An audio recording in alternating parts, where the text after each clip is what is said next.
మరతునా నీ ప్రేమను, విడతునా నీ సన్నిధిని.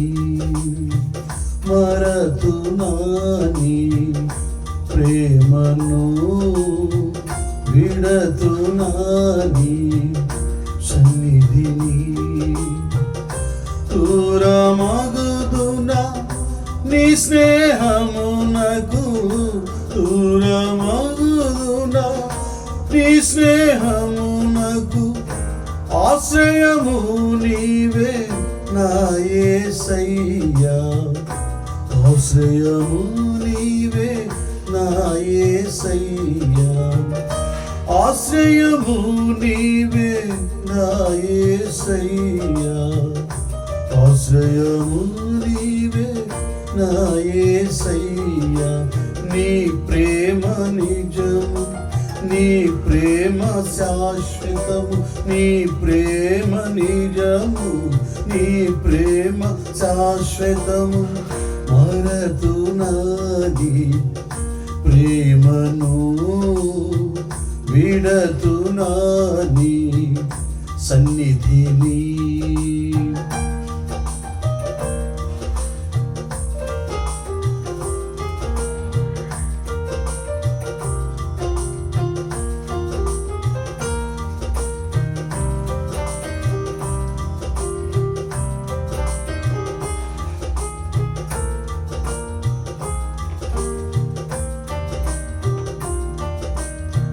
కలునినైన నన్ను నీ కలువరి స్వరముతో పిలచి,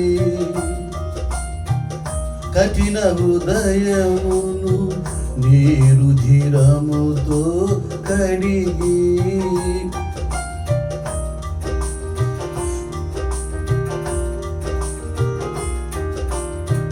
కలునినైన నన్ను నీ కలువరి స్వరముతో పిలచి, కఠిన హృదయమును నీ రుధిరముతో కడిగి. రాజులైన యాజక సమూహముగా చేసి, రాజులైన యాజక సమూహముగా చేసి, పరిశుద్ధ జనముగా చేసితివి నా ప్రభువా. నీ పరిశుద్ధ జనముగా చేసితివి నా ప్రభువా.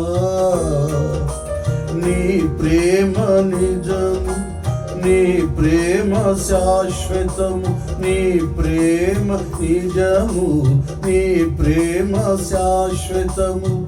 మరతునా నీ ప్రేమను, విడతునా నీ సన్నిధిని.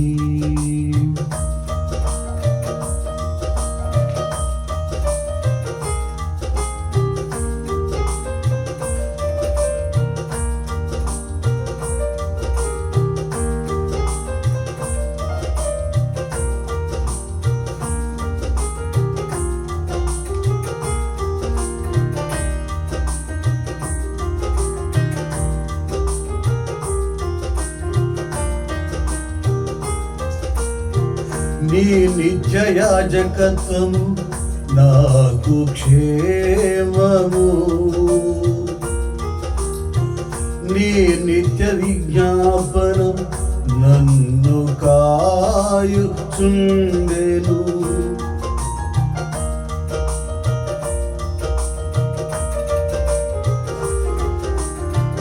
నీ నిత్య యాజకత్వము నాకు క్షేమము,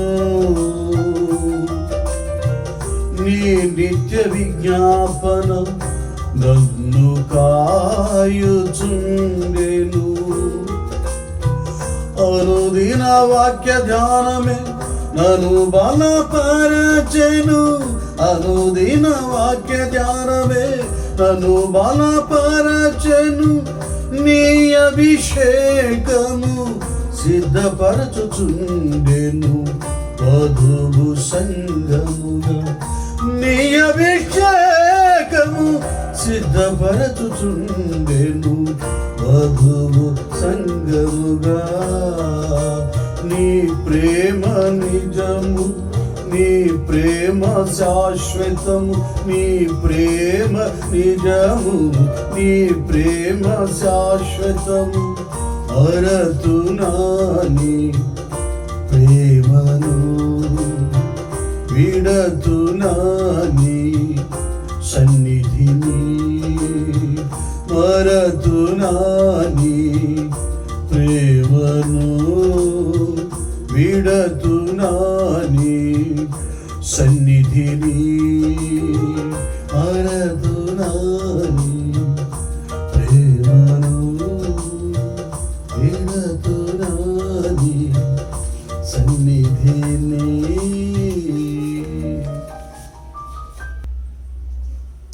దేవుని స్తోత్రాలు.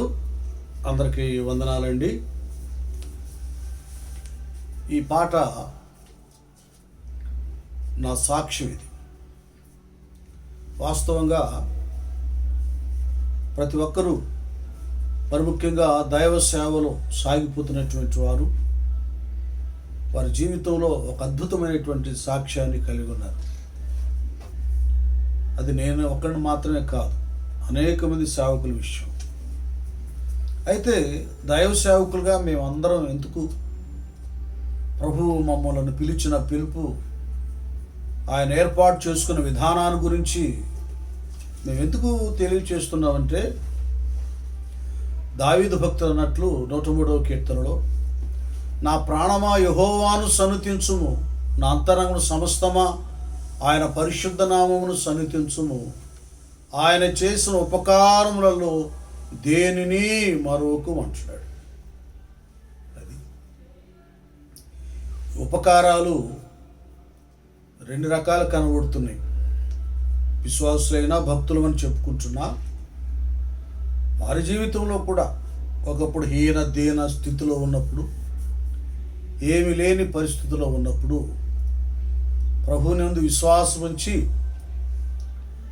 ప్రార్థన చేసిన దాన్ని బట్టి, నమ్ముట నీ వలనైతే నమ్మువానికి సమస్తం సాధ్యం అన్నట్లు దావీదు వలె గొర్రెలు గాచుకునేవారు మహారాజులు అవ్వచ్చు, పేద స్థితిలో ఉన్నవారు లక్షల కోటేశ్వరులు అవ్వచ్చు. అది ఈ లోకంలో వాళ్ళని దేవుని నమ్ముకుంటే వారికి అంత కలిసి వచ్చింది కదా, అంతగా వారు అభివృద్ధి చెందారని ఈ లోకంలో ఉన్న వాళ్ళు చెప్పుకుంటానికి అది ఉపయోగపడుతుంది. అనేకులు కేవలము ఈ లోక సంబంధమైన ఆశీర్వాదాల కొరకు, ఆధిక్యత కొరకు దేవుని మందిరాలకు రావడం, ఆయన యందు విశ్వాసం ఉంచడం జరుగుతుందండి. అంత మాత్రమే జరుగుతుంది. దాని గురించి పౌలయ్య కొరింథీయులకు రాసిన పత్రికలో చెప్తాడు, ఈ కేవలం ఈ భౌతిక పరమైన బ్లెస్సింగ్స్లో అంతవట్టికే చాలే, ఆ విషయంలోనే విశ్వాసం ఉంచితే ఆ స్థితి ఏంటో కొరింథీయులకు రాసిన మొదటి పత్రిక 15వ అధ్యాయము చూడండి, 19వ వచనంలో, ఈ జీవిత కాలము మట్టుకే మనము క్రీస్తునందు నిరీక్షించిన వారమైన ఎడల మనుషులందరికంటే దౌర్భాగ్యులమయ్యుందుము. ఈ జీవిత కాలం మట్టుకంటే ఈ లోకంలో మనం 70, 80, 60 సంవత్సరాలు బ్రతుకుతాము. ఈ లోకంలో జీవించినంత కాలం మాత్రమే దేవుని యందు విశ్వాసం ఉంచి, దేవుడు నాకు అది ఇస్తాడు, ఇది ఇస్తాడని, ఇల్లు వాకిళ్ళు ఉద్యోగాలు అన్నీ ఇస్తాడని కేవలం భౌతికపరమైన దీవెనల కొరకు మాత్రమే, వాటి వైపు మాత్రం, ఆ వేలో మాత్రమే విశ్వాసం మనం ఉంచి, మరొక శాశ్వతమైన వే ఉంది, పరలోక మార్గం. ప్రభువు నమ్ముట వలన, ఆయన వాక్యానుసారంగా జీవించుట వలన మనం నిత్య జీవానికి వారసులు అవుతామని, రక్షణ విషయంలో, పరలోక విషయంలో విశ్వాసతను లేకుండా పోతే ఇదిగో మనుషులందరికంటే కూడా దౌర్భాగ్యం అవుతాం. సేవకులుగా మా కృతజ్ఞత, మా ఆనందం ఏమిటంటే దేవుడు మమ్మల్ని ఈ లోకం నుండి ప్రత్యేకపరిచాడు. కేవలం ఈ లోక సంబంధమైనటువంటి ఆశీర్వాదాలు ఏవి లేని స్థితిలో అన్ని ఇచ్చాడు. ఇల్లు లేని స్థితిలో ఇల్లు ఇచ్చాడు, చర్చీలు నిర్మాణం లేని స్థితిలో చర్చీలు ఇచ్చాడు, వాహనాలు ఇచ్చాడు. వీటిపైన దృష్టి, వీటితోనే మేము తృప్తి చెందక మా ఆనందం ఏమిటంటే, మా సంతోషం ఏమిటంటే, పౌలు గారు తాను తిమోతికి రాసినటువంటి మొదటి పత్రికలో మొదటి అధ్యాయంలో ఆయన ఇదిగో చూడండి ఇలా చెబుతున్నాడు. మొదటి అధ్యాయము, తిమోతికి రాసినటువంటి మొదటి పత్రిక మొదటి అధ్యాయము 12వ వచనం. పూర్వము దూషకుడును హింసకుడును హానికరుడునైన నన్ను తన పరిచర్యకు నియమించి నమ్మకమైన వానిగా ఎంచినందుకు నన్ను బలపరిచిన మన ప్రభు అయిన క్రీస్తు యేసునకు కృతజ్ఞుడై ఉన్నాను. అప్పుడు తెలియక అవిశ్వాసం వలన చేసితిని గనుక కనికరింపబడితిని. దేవునికి స్తోత్రం. చూసారా, ఈయన ఆనందిస్తుంది ఏమిటంటే, ఆయన సౌలుగా ఉన్నప్పుడు కేవలం యూదా మత నిష్ట, ఆ ఉన్మాదముతో నిజదేవుని మెస్సయాని రక్షకుని ఎరుగక, ఆయన యందు విశ్వాసం లేక సంఘాన్ని హింసించాడు. ఎలాగున్నాడు? హింసించేవాడుగా ఉన్నాడు, దోషకుడుగా ఉన్నాడు, హానికరుడయ్యాడు.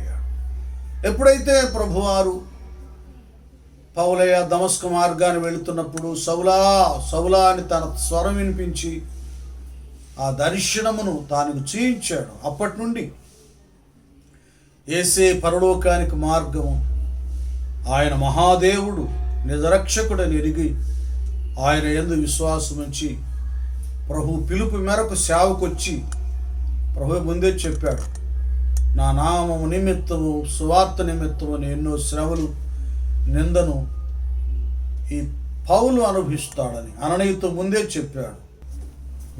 అలాగనే ఈ మొదటి తిమోతికి వ్రాసిన పత్రిక మొదటి అధ్యాయంలోనే 16 చెప్తున్నాడు, అయినను నిత్య జీవము నిమిత్తము తనను విశ్వసించబో వారికి నేను మాదిరిగా ఉండులాగున యేసుక్రీస్తు తన పూర్ణమైన దీర్ఘశాంతమును ఆ ప్రధాని పాపినైన నాయందు కనపరచబడినట్లు నేను కరింకరింపబడితినే. అది అనేక మంది దేవుని యందు విశ్వాసం ఉంచబో వారికి మాదిరికరంగా ఉండటానికి ప్రధాని పాపి అయినటువంటి అని ఆయన చెప్పుకుంటున్నాడు. ఈ స్థితిని, ఈ కనికరాన్ని దేవుడు నాకు అనుగ్రహించాడు. దైవ సేవకులుగా ఇది మా ఆనందం. దేవుడు మాకు ఇదేదో ఇచ్చాడు, పెద్ద చర్చి కట్టించాడు, వాహనాలు ఇచ్చాడు, అది ఇచ్చాడు, ఇది ఇచ్చాడు అనేది ఏం లేదు. ఇది మా కృతజ్ఞత దేవుని విషయం కదా. ప్రతి సేవకుడు అంతే. వందల మందిగా సంపాదించినటువంటి లేక సమకూర్చిన మాలాంటి వారి విషయంలో ఇంకా వేల మందిని సమకూర్చిన వారు ఉన్నారు. విశ్వాస జీవితం నడిపిస్తున్న వారు, లక్షల మందిని నడిపిస్తున్న వారు ఉన్నారు ప్రపంచం. ఏమండి, అయితే ఏంటంటే ప్రభువుని బట్టి మా నిరీక్షణం, మా యొక్క ఆనందం అతిశయం. ఆనాడే ప్రభువారు ఉన్న సంఖ్యను బట్టి, వచ్చే గుంపును బట్టి సేవకులు బలహీనపడతారేమోనని, చిన్నమందా భయపడుకుడి, మీకు రాజ్యం అనుగ్రహించడానికి మీ తండ్రికి ఇష్టమై ఉన్నది. కాబట్టి దేవుడు మాకిచ్చినటువంటి కృపను బట్టి, ఆయన పిలుపును, ఆయనలో జీవిస్తున్న జీవితాన్ని బట్టి మేము ఆనందిస్తున్నాం. ఎందుకంటే మా స్థితి ఒకప్పుడు చాలా హీనమైనది, బలహీనమైనది. అందుకే కలునైన నన్ను అని పౌలయ్య అన్నట్లుగా నా స్థితిని ఇక్కడ జ్ఞాపకం చేయడం జరిగింది. దావీదు భక్తుడు కూడా మొదటి దినవృత్తాంతాల గ్రంథం 17వ అధ్యాయంలో ఇలాగంటున్నాడు. రాజైన దావీదు వచ్చి యెహోవా సన్నిధిని కూర్చుండి ఇలాగ మనవి చేసెను, దేవా యెహోవా, నీవు నన్ను ఎంత హెచ్చులోనికి తెచ్చుటకు నేను ఎంతటి వాడను, నా ఇల్లు ఏమాత్రపది. దేవా, ఇది నీ దృష్టికి స్వల్ప విషయమే. దేవా యెహోవా, నీవు రాబో బహుకాలం వరకు నీ సేవకుని సంతతిని గూర్చి సెలవిచ్చి మనుషుడు మాట్లాడినట్లు దయ పాలించి నాతో మాట్లాడి నా సంతతి ఘనత చెందునని మాట ఇచ్చి ఉన్నావు.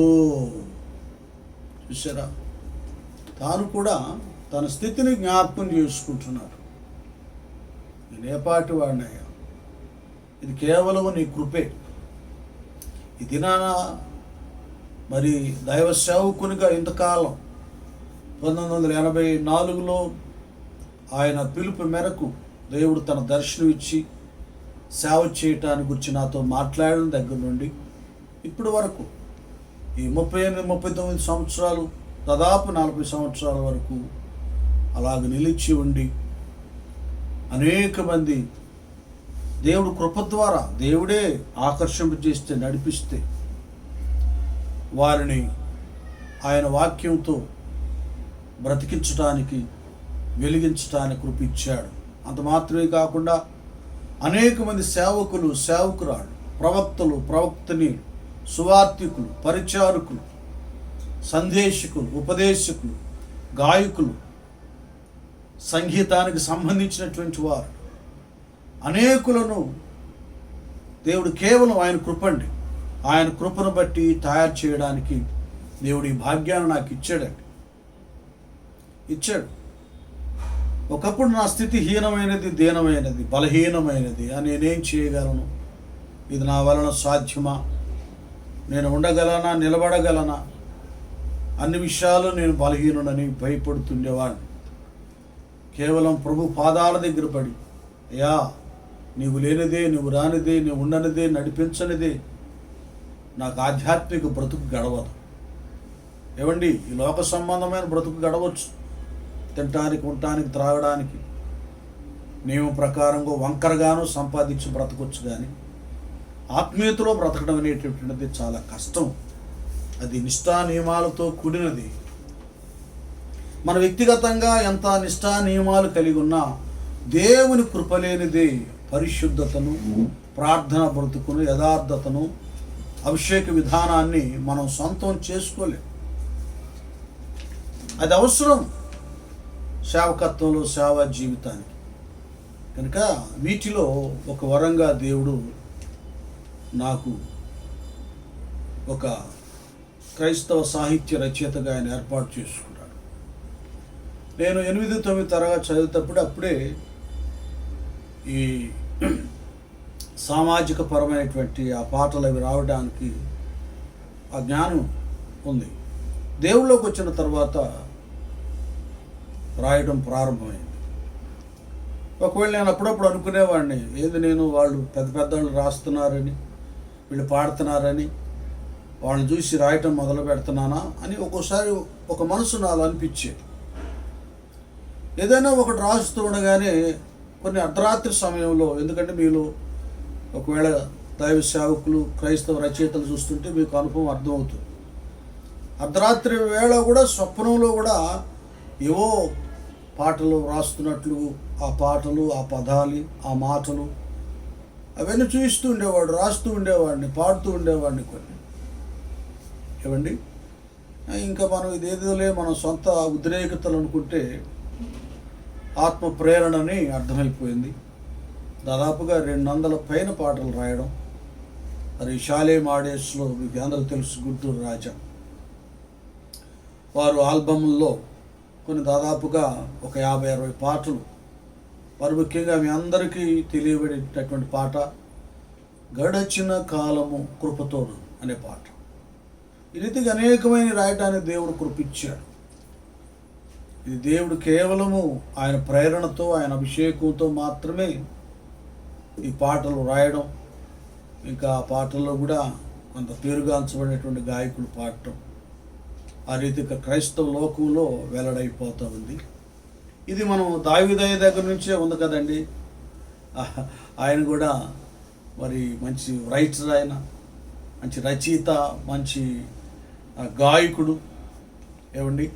ఇంకనేక మంది సంగీత సంబంధమైన వాయిద్యాలను సమకూర్చాడు. చాలా ఉన్నతంగా ఉండేది అప్పుడు ఆరాధన, ఆ పాట. అలాగే మనం మరి క్రొత్త నిబంధనలోకి వచ్చేసరికి ఈ కొలస్సీలకు రాసిన పత్రికలో చక్కగా పౌలయ్య ఇక్కడ మనకు కనపడుతున్నాడు ఆయన రైటర్గా. ఇంకొక అద్భుతమైన విషయం ఏంటంటే అపోస్తుల కార్యం 16వ అధ్యాయంలో అండి, అపోస్తుల కార్యం 16వ అధ్యాయంలో మనం చూస్తే పౌలు శీలను ఎక్కడ పడేశారు? కొట్టి చెరసాల్లో వేశారు, బొండకు బిగించి. ఆ సమయంలో కూడా ఆయన అద్భుతమైనటువంటి విషయం ఏంటంటే కీర్తనలు పాడుతూ ప్రార్థన చేస్తున్నారు. అక్కడ కూడా పాటలు పాడుతున్నారు. మీరు అర్థం చేసుకోండి, పాత నిబంధనలలో దావీదు మంచి గాయకుడు, రచయిత. క్రొత్త నిబంధనలో అపోస్తులైనటువంటి పౌలయ్య కనబడుతున్నాడు. మరి మనకేమన్నా అంటే మీకేమైనా ఐడియా ఉందేమో కానీ నాకు మాత్రం లేదు. పేతురు గారు ఏమైనా పాటలు పాడా? ఆయన పాడినట్లు ఏం లేదు. కానీ పౌలు గారి విషయంలో మాత్రం ఈ అపోస్తుల కార్యం 16వ అధ్యాయంలో ఒక మాట చదివి నేను ముగిస్తాను. విస్తారమైన ప్రసంగం కాదు, కానీ ఈ పాటలు అనబడేటటువంటిది కూడా ఒక ఉన్నతమైన పరిచర్య. ఆ పరిచర్య ద్వారా ఎందరెందరో హృదయాలు కదిలించబడతాయి. ఇక్కడ అపోస్తుల కార్యం 16వ అధ్యాయంలో ఏమండి, ఇక్కడ ఇదే అద్భుతం. ఏంటి అద్భుతం? ఇక చూడండి, వీళ్ళని తీసుకువెళ్ళి చెరసాలు వేసినప్పుడు, అయితే మధ్యరాత్రి వేళ పౌలును శీలయు దేవునికి ప్రార్థించుచు కీర్తనలు పాడుచుండిరే, ఖైదీలు వినుచుండిరి. చూసారా? వాళ్ళ హృదయంలో, పౌలయ్య హృదయంలో అద్భుతమైన విషయాలను దేవుడు పొందుపరిచాడు. హృదయంలో నిండిందే నోటి మీదకి వచ్చేసింది, అది పాట రూపంగా వచ్చేసింది. ఆ పాటలో అభిషేకం ఉంది కనుకనే ఖైదీలు వింటున్నారు, విని విసుకోవట్లేదండి. ఆ బంధకాలు ఊడిపోయినా, సంఖ్యలు తెగిపోయినా వారి చెరసాల నుండి పారిపోరు. కారణం ఏంటంటే ఈ సంఖ్యలు అయితే విడిపోయినాయి కానీ బయట ఉన్నాయి, లోపల వాక్య సంఖ్యలు బంధించినాయి. తప్పురా పారిపోకూడదు, ఇది నాలోను బ్రతకాలని వాక్యమైన దేవుడు వారితో మాట్లాడాడు అన్నా. కాబట్టి ఆయన మంచి సింగర్, మనకు మంచి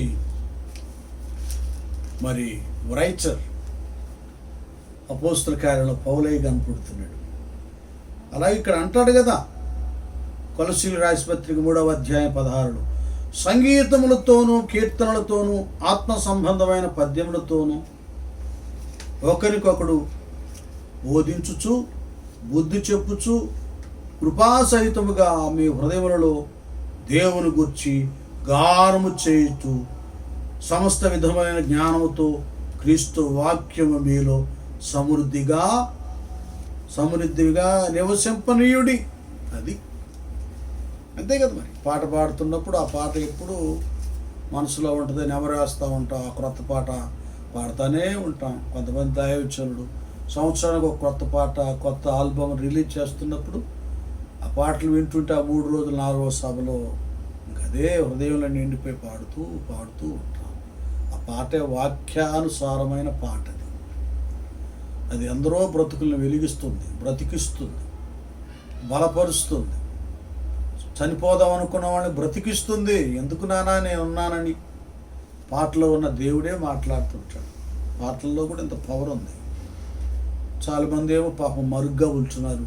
మంచి రైటర్లు ఉన్నారు, క్రిస్టియన్ రైటర్స్ చాలామంది ఉన్నారు. యేసయ్య పాటలు రాసేవాళ్ళు, పాడేవాళ్ళు మరుగ్గా ఉన్నారు. వాళ్ళు కొందరేమో వెల్లడవుతున్నారు.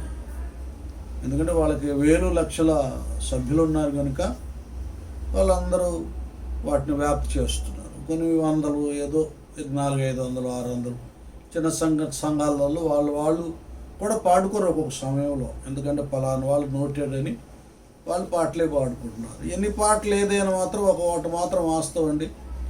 ఆంధ్ర క్రైస్తవ కదా కీర్తనల పుస్తకంలో ఉన్న పాటలు మాత్రం అది వేసే రెండవ రాకడ వచ్చేంత వరకు అట్లాగే ఉన్నాయి కదా. యెహోవా నా బలమా, ప్రార్థన వినుడే పావనుడా, స్తోత్రము చెల్లిద్దామనే పాట కానీ ఇలాగ చాలా పాటలు ఉన్నాయి. కాబట్టి దేవుని కనికరాన్ని బట్టి సంగీతం అనబడేటటువంటిది కూడా దేవునికి ఇష్టమైంది. వాడు సైతానుగాడు ప్రధాన దూత అతిశయించి దాన్ని పోగొట్టుకున్నాడు. ఆయన మహిమపరచడానికి స్థానాన్ని దూరం చూసుకున్నాడు. సంగీతం పాటలు పాడేవాళ్ళు కానీ, వాయిద్యాలు వాయించేవాళ్ళు కానీ వాడికిలాగా అహంకారాన్ని, అతిశయాన్ని లోపల తీసుకురావద్దండి. దాన్ని ఎట్టేయండి. వినయము, విధేయత, తగ్గింపు కలిగి మీకున్నా లేకున్నా మీకు ఇచ్చిన తలాంతును దేవుని మహిమార్థమై వాడండి. ఆత్మల రక్షణార్థమై మీరు ఆరాటపడండి. దేవుడు ఉన్నతంగా మీ స్థితిని వర్ధిల్లింప చేస్తాడు. కాబట్టి ఈ పాట ఏంటంటే ఇప్పుడు పాడింది అది నా యొక్క జీవిత అనుభవం, సాక్ష్యం. దీన స్థితిలో ఉన్న దేవుడు ఆయన పాదాల దగ్గరికి నేను వచ్చినప్పుడు నాకు ఒక ఉన్నతమైన స్థానం ఇచ్చాడు. నాకు ఇచ్చిన స్థానం నేను ఉన్నతంగానే భావిస్తున్నాను. వాళ్ళకేంది 1000 మంది వచ్చి చర్చి ఇచ్చాడు, వాళ్ళకేంది అవి ఇచ్చాడు, ఇవి ఇచ్చాడు, అంత లక్షల కోట్లు ఇచ్చాడు. దేవుడు నాకేమీ లేదు కదా, దేవుడు నన్ను పిలవలేదులే అనేటటువంటి నాకు లేదు. అసలు ఏమి ఇవ్వకపోయినా హబకుక్ లాగా శాలలో పశువులున్నా లేకపోయినా, ఆ పంట సమృద్ధిగా ఉన్నా లేకపోయినా నా ప్రభువులో, నా దేవునిలో నేను ఆనందిస్తాను. 2-3 ఉన్నా ఆవేశంతో, ఆత్మావేశంతో అదే సందేశం. 1000 మంది మధ్యలో కూడా అదే సందేశం. దేవుడిచ్చిన దాన్ని సద్వినియోగపరుచుకుంటూ ఈ 40 సంవత్సరాల కాలం దేవుడు కాపాడాడు. ఇంకా ఆయన శాశ్వత జీవితంలో కూడా ఆయన సాధారణంగా ఉన్నతంగా ఎల్పుని వాడుకున్నట్లుగా మీ వ్యక్తిగత కుటుంబ ప్రార్థనలో జ్ఞాపకం చేసుకోండి. అందరికీ వందనాలు. సెలవు.